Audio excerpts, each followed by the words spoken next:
प्रियांशी राठौर और आप देख रहे हैं नेक्स्ट 9 न्यूज। 5 राज्यों की विधानसभा चुनाव में करारी हार का सामना करने के बाद अब कांग्रेस पार्टी में कई बड़े फेरबदल देखने को मिल रहे हैं। कांग्रेस पार्टी ने हाल ही में राजस्थान के उदयपुर में चिंतन शिविर का आयोजन किया। 3 दिवसीय चिंतन शिविर में कांग्रेस पार्टी ने कई बड़े फैसले सुना दिए, लेकिन अब मिनी चिंतन शिविर की तैयारी में जुट चुकी है कांग्रेस पार्टी और इस चिंतन शिविर में आमंत्रित किया गया है मध्य प्रदेश, झारखंड के कई मंत्रियों को। वहीं इस मिनी चिंतन शिविर में कई बड़े फैसले लिए जा सकते हैं। कांग्रेस पार्टी को कई बड़े झटके भी मिल रहे हैं, जहां एक तरफ पंजाब कांग्रेस से अपने पद से इस्तीफा दे चुके हैं वरिष्ठ नेता सुनील जाखड़ और अब भारतीय जनता पार्टी में वह शामिल हो चुके हैं, लेकिन दूसरी ही तरफ गुजरात कांग्रेस पद से इस्तीफा दे दिया है हार्दिक पटेल ने। ऐसे में देखा जाए तो कांग्रेस की मुश्किलें लगातार बढ़ती चली जा रही हैं। इसी बीच आपको बताना चाहेंगे कि किस तरह से अब कांग्रेस के खिलाफ यहां पर ओबीसी आरक्षण को लेकर अपनी बात रखी है एक और नेता ने। हम बात करेंगे यहाँ पर इस रिपोर्ट के जरिए कि जिस तरीके से एक बार फिर से देशभर के कई राज्यों में कोरोना का कहर बढ़ता हुआ नजर आया है और कोरोना के बढ़ते हुए मामले को लेकर जहां एक तरफ राज्यों की सरकार काफी ज्यादा चिंतित है, लेकिन इसी बीच कई चीजों को लेकर मांग भी की जा रही है। बात करेंगे यहाँ पर ओबीसी आरक्षण के बारे में। सबसे पहले आपको बताना चाहेंगे कि मध्य प्रदेश में बीते पिछले 24 घंटों में कोरोना संक्रमण के जो नए मामले सामने आए हैं, 45 नए मामले सामने आ चुके हैं और इसी बीच चिंता जाहिर की गृह मंत्री और राज्य सरकार के प्रवक्ता डॉक्टर नरोत्तम मिश्रा ने। उन्होंने बयान दिया कि इस अवधि में 45 नए मामले सामने आने के बाद अब 45 मरीजों के संक्रमण को मात दी है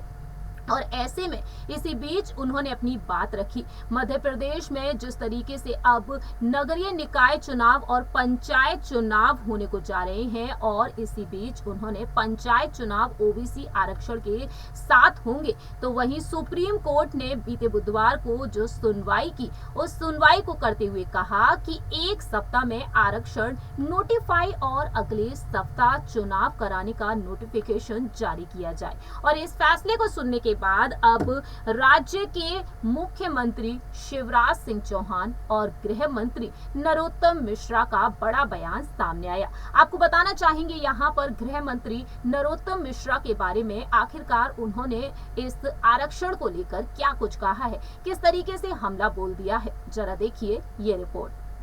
पिछले 24 घंटे में कोरोना के 45 नए प्रकरण संपूर्ण मध्य प्रदेश में आए हैं, जबकि 35 लोग ठीक होकर के अपने अपने घरों की ओर और गंतव्य की ओर गए हैं। संपूर्ण मध्य प्रदेश में जो एक्टिव केस हैं वो 236 वर्तमान में हैं। कल जो मध्य प्रदेश के अंदर सैंपल लिए गए वो 8011 हैं। जो हमारी संक्रमण दर है वो 0.5 है, जबकि रिकवरी की दर हमारी 98.7 पर स्थिर बनी हुई है। पिछले 24 घंटे में कोई भी पुलिसकर्मी संक्रमित नहीं हुआ है। पुलिसकर्मी का कुल 1 प्रकरण संक्रमित एक्टिव वर्तमान में जबलपुर में है। हमारे यहाँ जो वैक्सीनेशन हुआ है पिछले 24 घंटे में वो 46,236 लोगों को हुआ है। जो कुल वैक्सीनेशन अभी तक हुआ है मध्य प्रदेश के अंदर वो 11,83,76,540 लोगों को कुल वैक्सीनेशन हुआ है। जी, मैं माननीय कमलनाथ जी से एक बात पूछना चाहता हूं। सवाल जवाब तो बहुत चलते रहेंगे कि जब आरक्षण के साथ भारतीय जनता पार्टी की सरकार चुनाव में गई थी तो आप अदालत क्यों गए थे?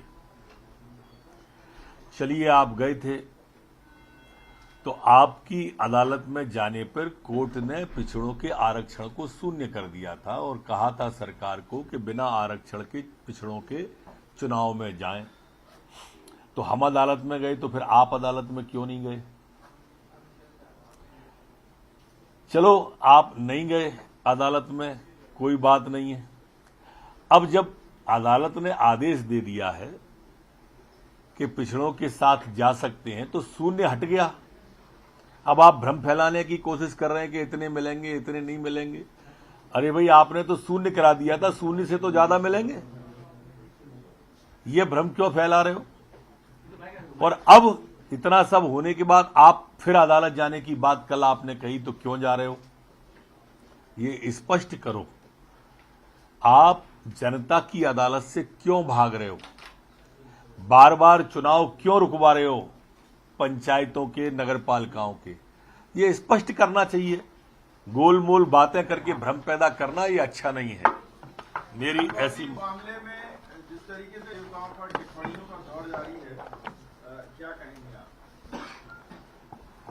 मैं इस पर सिर्फ इतना कहना चाहता हूं कि जो लोग भी मध्य प्रदेश के अंदर धार्मिक भावनाओं को आहत करने वाली टिप्पणी कर रहे हैं, हमारे किसी आराध्य के प्रति गलत टिप्पणी कर रहे हैं, ये मध्य प्रदेश के अंदर बर्दाश्त नहीं होगी। हम कानूनी कार्रवाई करेंगे, जेल भेजेंगे। इसलिए मध्य प्रदेश में कोई इस तरह की टिप्पणी न करे। जामा मस्जिद मांग उठ रही है आपके संबंध में, वहां पर कराना था और उसमें अभी मेरे पास इस तरह का कोई ज्ञापन नहीं आया है। सर, जनता की नब्ज टटोलने के लिए कांग्रेस देश भर में सारे कार्यकर्ताओं की नियुक्ति कर रही है। कांग्रेस अब कुछ कर ले, जनता की नजर से जो चीज उतर जाती है ना, जनता ने मन बना लिया है। बड़ी मार करतार की मन से दे उतर गई। अखिलेश यादव कई विवादित कह रहे हैं, जहाँ झंडा लग जाए या कोई पत्थर लग जाए वहाँ लोग पूजा करेंगे।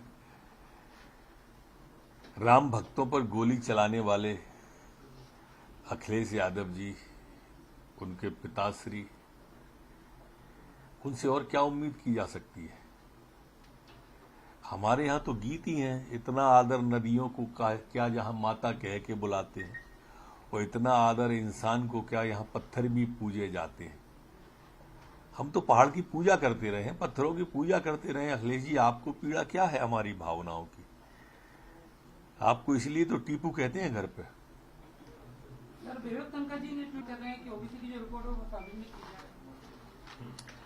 विवेक तनखा जी, पहले ये बताएं कि उनने आरक्षण जीरो क्यों करवाया था? अदालत गए क्यों थे जब हम आरक्षण के साथ चुनाव में गए थे? तो इसका पहले जवाब दें कि जीरो करवाने के बाद फिर अदालत में क्यों नहीं गए? वो तो बहुत बड़े लॉयर है ना। जब कोर्ट ने जीरो कर दिया था पिछड़ों का आरक्षण, वो न्यायालय गए थे, फिर वो अपील में क्यों नहीं गए कि इनको आरक्षण दो भाई? फिर अपील में तो सिर्फ भारतीय जनता पार्टी गई ना, और जिसके अध्यक्ष ने और मुख्यमंत्री ने कहा कि हम बिना पिछड़ों के चुनाव नहीं होने देंगे, और होने भी नहीं दिए। सर, एक वीडियो वायरल जी बता रहे हैं इसमें कि 27% ओबीसी के जो चेहरे हैं उनको टिकट दिया जाएगा। देखिए, कमलनाथ जी की अब कलई खुल चुकी है। अब वो कुछ भी करते रहे और कुछ भी कहते रहे, लोगों का विश्वास तोड़ दिया उनने। वो अदालत जाते, जीरो होने पे खुशियां कांग्रेस ने क्यों मनाई, बताए कांग्रेस के लोग। सर, जब संविधान में 50% नहीं था तो राहुल गांधी कह रहे हैं कि भारत की जो तुलना है वो लंका से कर रहे हैं, क्या कहेंगे आप? और क्या उम्मीद करोगे? भारत के सम्मान पर जहां भी चोट पहुंचती है, राहुल गांधी से लेके कमलनाथ तक वही करते हैं। महान भारत को बदनाम भारत कहने वाले कमलनाथ जी से, भारत की सेना पे सवाल उठाने वाले, वैक्सीन पे सवाल उठाने वाले, ईवीएम पे सवाल उठाने वाले, न्यायालय पे सवाल उठाने वाले, ये पूरा कांग्रेस का तंत्र ही ऐसा है। सर, जब संविधान में राजगढ़ संविधान में पकड़ का प्रोविजन नहीं था तो इन्होंने विधानसभा राजगढ़ की के बात मामले क्यों में करी? क्या कर रही है सरकार, जो कि वहाँ एक दलित बारात जो आ रही थी उस पर पथराव भी हुआ है? 8 लोगों को उसमें गिरफ्तार कर लिया गया है और सभी पर केस रजिस्टर्ड कर दिए हैं। इन सभी के लाइसेंस निरस्त कर रहे हैं, और आपकी जानकारी के लिए चूना डाल दिया गया है वहां पर। मंत्री उषा ठाकुर ने बयान सामने आया जिसमें वो कह रही हैं कि धार्मिक अनुशासन हमें मुस्लिमों से सीखना चाहिए। क्यों नहीं? अतिक्रमण होगा तो बुलडोजर चलेगा। आप सभी ने देखा जाना यहाँ पर किस तरीके से उन्होंने बात रखी है, क्या कुछ मांग करते हुए नजर आए हैं। और ऐसे में देखा जाए तो कांग्रेस पार्टी इस वक्त जो कई बड़ी मुश्किलों का सामना कर रही है और अब नरोत्तम मिश्रा ने बहुत ही बेहतरीन तरीके से अपनी बात को रख दिया है। आप क्या कहते हैं यहाँ पर नरोत्तम मिश्रा के इस फैसले के बारे में, इस बयान के बारे में, ये आप बता सकते हैं कमेंट सेक्शन में। फिलहाल के लिए हम चलते हैं, बाकी की तमाम अपडेट्स के लिए आप देखते रहिए नेक्स्ट 9 न्यूज।